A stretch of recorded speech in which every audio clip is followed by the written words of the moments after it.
E aí galera, beleza? Tudo bem? Tô aqui, Raí, de novo, mais um vídeo. Vocês não aguentam mais ver minha cara, porque já é o quinto vídeo seguido que eu tô gravando. Prometo que sexta-feira a Ana vai estar aí com vocês. Tô aqui hoje para falar de um assunto bem importante aqui esse ano. Que a gente não sabe como vai ficar em razão da crise, da pandemia do coronavírus, mas um assunto muito importante que eu acho aqui, questão de atualidade vestibular, é a questão do Brexit. O Brexit é um processo que está acontecendo desde lá de 2016, com a votação do plebiscito. Eu vou falar um pouquinho sobre isso mais tarde, Só que a primeira questão é que, para mim, para vocês entenderem um pouco de Brexit, vocês têm que entender o contexto de formação da União Europeia. Depois de duas guerras, ali pela década de 50, 60, o sentimento, o nacionalismo, ele estava em vias de decréscimo. Não é que as nações as populações deixaram de ser nacionalistas, vamos dizer assim, patriotas. A questão é que aquele tipo de nacionalismo que te põe contra a sua nação vizinha foi um tipo de nacionalismo que, levou a duas guerras. E por causa disso, esse nacionalismo estava em vias de decréscimo. E aí o que acontece? A partir da década de 50, os países europeus, eles começam, 50, 60 ali, os países europeus, eles começam a aceitar mais a ideia de que eles deveriam se integrar de forma econômica e social. E aí o que acontece? Através de diversos acordos e reuniões e projetos se forma a União Europeia. Eu não vou falar sobre isso porque isso daria uma aula inteira em si. Só que o que eu tenho para falar? Além disso, você tem também o próprio contexto de fim da Segunda Guerra, que é o quê? Guerra Fria. Você tem um contexto onde a Europa, antes da Primeira Guerra, era o centro comercial do mundo, vamos dizer assim. A Europa como um todo seria a economia mais forte do mundo. E aí você vê um declínio dessas nações em razão da guerra, e você tem aqui Estados Unidos e o RSS agora tendo essa hegemonia do mundo, vamos dizer assim. Então os países europeus eles começam a aceitar melhor um discurso em prol da sua união. E aí falando mais especificamente do Brexit da Inglaterra. A Inglaterra sempre foi a nação mais chatinha, vamos dizer assim, da União Europeia. E você pode se perguntar, por quê? Por que a Inglaterra foi a nação mais chatinha? Pensa na Inglaterra antes da Primeira Guerra. Se a Europa era o centro econômico do mundo, a Inglaterra era a nação economicamente mais poderosa. Por quê? A Inglaterra foi a pioneira na Revolução Industrial, se vocês lembrarem lá do século XVIII, por volta ali de 1750. E na segunda Revolução Industrial, a Inglaterra também é uma das pioneiras. Então a Inglaterra estava muito à frente dos outros países, inclusive da Europa. Outro motivo na Inglaterra, e aí vou parar de falar Inglaterra, vou passar a falar Reino Unido. No Reino Unido, esse sentimento de separação da Europa, ele já era um sentimento grande. Porque sempre teve essa visão de somos aqui a ilha, o Reino Unido, e a Europa continental, ou seja, o continente, é outra coisa. E esse tipo de sentimento, ele já gera por si só um clima de separação, e a Inglaterra sempre foi o membro mais chatinho da União Europeia. E vocês podem ver isso quando, por exemplo, a Inglaterra não entra na zona do euro. Se você já estudou um pouquinho, você sabe que a Inglaterra tem a sua própria moeda, a Libra. E aí vamos progredir um pouquinho até o Brexit. Em 2016, o David Cameron, que era o primeiro-ministro inglês, ele meio que cede a pressões e faz um plebiscito sobre o Brexit. O partido dele, o Partido Conservador, é um partido que, no geral, é favorável ao Brexit. Mas ele, como um partido imenso, ele tem alas. Tem uma ala pequena que não é favorável, tem uma ala que é favorável, tem uma ala que é muito mais radical, vou falar dela um pouquinho mais pra frente. Só que ele faz o plebiscito, e um plebiscito que ele não era obrigado a fazer, ele faz e perde. Por que eu digo que ele perde? Porque ele era a favor do não. Não sairemos da União Europeia. O sim vence por muito pouco, tipo cerca de 51% a 49%, mas vence. Então, a partir desse momento, ele teria que respeitar o resultado do plebiscito e teria que fazer o processo de saída. Só que ele não era contra, então ele renuncia. Depois dele, vem a Theresa May, que governou até o ano passado, e tentou por 3 vezes tecer um acordo de saída. Porque o que acontece? A Inglaterra está tentando tecer um acordo de saída para sair da União Europeia, né, para realizar o Brexit, de forma que ela saia menos prejudicada do que ela sairia sem um acordo. E aí uma coisa que é assim, a Inglaterra ela vai se prejudicar saindo do Reino Unido. E eu digo, vai se prejudicar financeiramente. Eu vou perguntar, tá, cara, mas os caras são sadomasoquistas? Se eles vão se prejudicar, por que eles querem sair? Vocês têm que entender que o Brexit ele tem muito a ver com a soberania da Inglaterra. Como eu disse, a Inglaterra sempre foi um membro mais chatinho, pelo seu histórico antes, por ser separada do continente Europa. E principalmente a partir de 2015, quando começa a guerra lá na Síria, a onda de imigrantes sírios para a Europa é muito grande. E a ONU tem uma convenção que é a seguinte: a partir do momento que você deixa o imigrante entrar no seu território, você não pode deportar ele para o país de origem dele se ele corre perigo de vida lá. Primeiro ponto.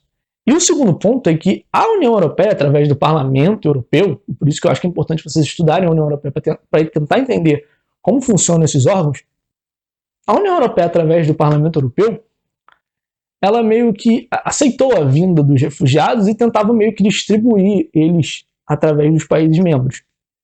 O que acontece é que a Inglaterra foi muito contra isso. E por estar no bloco, ela tinha que aceitar os imigrantes. Então, essa questão é uma questão muito delicada, porque é uma questão que mexe principalmente com soberania. E a Inglaterra começa, a população que é o Brexit, assim, e assim, eu estou falando de 51% da população que votou queria o Brexit. Então eu não estou falando de uma ampla maioria, eu estou falando de uma pequena maioria. Tem muita gente que, apesar disso, queria continuar no bloco. E aí a grande questão é, aqui a gente não está falando só da soberania inglesa, mas aqui a gente começa a falar de uma questão que está em alta também, que é a questão da imigração. A questão da imigração ela é muito importante porque você vê cada vez mais, principalmente com a guerra na Síria, isso ficou muito claro, mas ali no Oriente Médio como um todo, isso é muito visível. Você está tendo uma crise de imigração porque cada vez mais as pessoas estão imigrando de lugares que elas estão a risco de vida, de lugares mais pobres. E os países que, como eu falei, nesse contexto imediato pós-Segunda Guerra, tinham um sentimento mais de união, eles estão começando a se voltar contra isso. Eles estão começando, conforme a economia mundial ela tem balanços, e conforme a economia mundial ela tem, às vezes, balançado para baixo, os países, vamos dizer assim, mais da ponta, eles estão ficando cada vez que as economias mais caindo, né, em decréscimo. E acaba que muitas dessas pessoas, desses países, as pessoas que são contra a imigração, o argumento deles é que o imigrante que vem de fora, ele está roubando o emprego do cara que está aqui no país. A questão é que, assim, o imigrante que ele vem de fora, principalmente o cara que vem de um país pobre, um cara que vem, por exemplo, da Síria, ele não vai para a Inglaterra ser engenheiro, ele não vai para a Inglaterra ser médico. Ele vai para a Inglaterra, por exemplo, ele vai ser faxineiro, ele vai ser garçom. A questão da imigração está muito em alta. Por quê? Porque o que eu falei para vocês do decréscimo do sentimento de nacionalismo, o nacionalismo, e esse nacionalismo que é o pior tipo de nacionalismo que existe, que é um nacionalismo que faz você ir contra o outro, né, contra o seu vizinho, contra o que teoricamente seria seu companheiro, esse tipo de nacionalismo está em viés de alta. Principalmente por causa das seguidas crises econômicas que alguns países que recebem esses imigrantes estão vivendo, e por conta de uma alta também no preconceito, xenofobia. E assim, eu tô falando no geral porque isso acontece em muitos países. Na Inglaterra você não tem necessariamente um preconceito aberto, um governo de extrema direita, mas se você olhar para a Grécia, por exemplo, que é um país que está em crise há muito tempo, hoje o governo da Grécia é um governo de extrema direita, neonazista ou neofascista, não lembro. Então é um caso grave que vale a pena olhar. E aí, falando mais especificamente da Inglaterra, né, voltando para a Inglaterra, é uma questão que mexe principalmente com a soberania. Tanto que a intenção dos ingleses que assim são mais moderados e querem um tipo de acordo, é manter os acordos comerciais, manter o livre tráfego de pessoas, mas aí eu estou falando só de cidadãos europeus e não de imigrantes. A ideia deles é manter a livre circulação de bens. Por quê? Porque eles sabem que eles estão. Porque eles sabem que eles necessitam disso para a sua economia se manter estável, vamos dizer assim. E outro argumento que eles usaram, mas é um pouco menor que esse do caso da imigração e da soberania, né, não que eles usaram, mas o argumento geral. Outro caso desse argumento é o argumento de que, assim, se liga também, que o Parlamento Europeu é um parlamento. E os países contribuem para a União Europeia. A Inglaterra era o segundo país que mais contribuía, só atrás da Alemanha. E lá tem votação. Então, não necessariamente essa votação que tem lá no Parlamento Europeu vai agradar um ou outro país. A gente está vendo isso agora, na crise do coronavírus, na pandemia do coronavírus, porque os países mais centrais, eles está desagradando a eles a ideia de ajudar os países mais pobres da União Europeia e mais afetados pelo vírus. Eles não querem. Isso é uma própria questão do que eu estou falando. O nacionalismo está reacendendo. Então o Brexit vale a pena vocês se atentarem para o processo, para o que ocorreu desde 2016 até 2020. Eu vou falar um pouquinho mais sobre. Mas vale a pena tentar também, para vocês se atentarem, porque está em jogo. Nacionalismo, sentimentos de nacionalismo, soberania nacional, a questão da imigração, que eu pretendo fazer uma aula falando só sobre ela. E bom, só para vocês terem ideia de como esse processo é difícil, né? Era e vai continuar sendo, o James Cameron ele renunciou, porque ele era de uma ala que não queria. E aí vem a Theresa May. A Theresa May, se eu não me engano, tentou passar 3 ou 4 acordos. E esses 3 ou 4 acordos que ela tentou passar, 3 ou 4, né, eles foram negados no parlamento. E por que eles foram negados? Porque, óbvio, esses acordos não agradavam o parlamento inglês como um todo. Mesmo aquelas alas que queriam, que eram maioria, não ficaram agradadas com o acordo que ela propôs. E aí, depois de propor 3 acordos, ela renunciou, depois que o último foi negado, ela renuncia. E quem assume é o Boris Johnson, que é hoje o primeiro-ministro inglês, ficou internado na UTI com coronavírus. E ele era um cara de um discurso muito mais radical, que era o seguinte: eu vou fazer o Brexit mesmo que não tenha acordo. Tanto que o que ele fez e por que esse tema voltou a estar em alta depois de ficar em latência nos últimos 2 anos, né? Porque, de fato, o Brexit aconteceu no dia 31 de janeiro de 2020. E aconteceu assim, o Brexit aconteceu, então a Inglaterra não contribui mais com a União Europeia, a Inglaterra não tem mais representantes nos órgãos executivos e legislativos da União Europeia, não tem mais representantes nos conselhos da ONU, no Parlamento Europeu, só que os acordo de livre circulação de pessoas, livre circulação de bens, acordos comerciais, eles continuam valendo por 11 meses, ou seja, até o fim de 2020, até 31 de dezembro de 2020. E a ideia do Boris Johnson quer dizer, não é a ideia do Boris Johnson, mas é o que eu estou especulando e que não é certeza de estar certo, mas pode estar. Ele correu para fazer o Brexit, tipo, vou sair da União Europeia, e saiu de fato.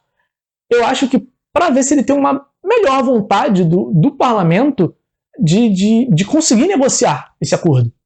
Porque a partir do momento que o Reino Unido saiu, eles estão empurrando com a barriga essa saída há muito tempo, porque os acordos não passavam. Agora saiu. Se daqui a 11 meses não tiver acordo, acabou. Não tem mais Inglaterra na União Europeia e tudo cai. E, tipo assim, é óbvio que a Inglaterra quer manter o acordo econômico. É óbvio que a Inglaterra quer manter a livre circulação de pessoas, porque eu não estou falando de imigrantes, estou falando de cidadãos europeus, que são cidadãos que vêm aqui para estudar, são cidadãos que geralmente têm talvez uma melhor condição econômica de comprar, de favorecer a economia inglesa.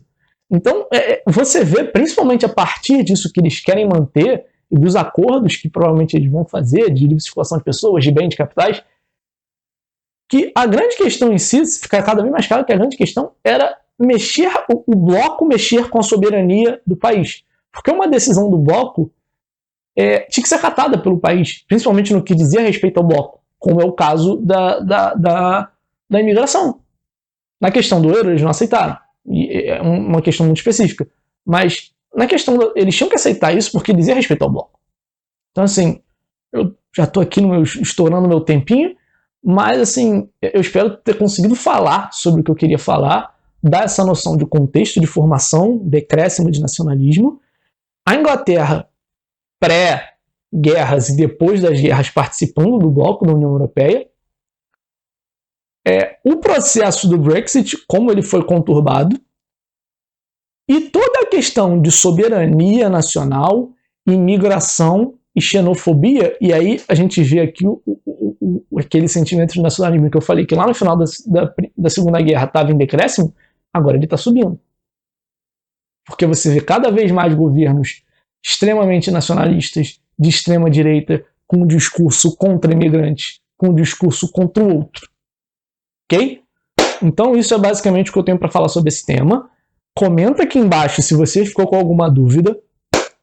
Se você está ouvindo aí no podcast, né, que está no Spotify, manda um feedback pra gente lá na nossa página do Instagram. E se você está no YouTube, se inscreve no canal, segue a gente no Instagram também e vamos mandar bala. Tchau, tchau, galera.